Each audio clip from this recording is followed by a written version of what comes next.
আমি একজন দায়িত্বশীল হিসাবে দায়িত্ব নিয়ে কথা বলছি।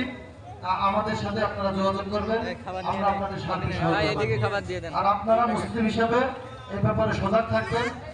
হাদিসে পরিষ্কার করেছেন আল্লাহ রাসূল সাল্লাল্লাহু আলাইহি সাল্লাম, সংখ্যাগরিষ্ঠ মুসলিম এলাকায় সংখ্যালঘু অমুসলিমেরা হচ্ছে আমানত, আর এই পবিত্র আমানতে তারা খেয়ানত করবে, তাদের বিরুদ্ধে আমি নবী মুহাম্মদ রাসূলুল্লাহ সাল্লাল্লাহু আলাইহি সাল্লাম কিয়ামতের দিন মামলা দায়ের করব। এই অনুভূতিটা যেন আমাদের জাগ্রত থাকে। হিন্দুরা তাদের ধর্মীয় উৎসব পালন করবে, এই ব্যাপারে আমাদের যদি কোনো মানে সহযোগিতা লাগে আপনারা করবেন। জি।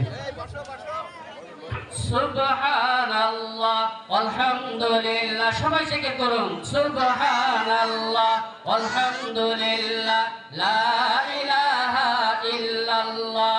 সুবহানাল্লাহ আলহামদুলিল্লাহ লা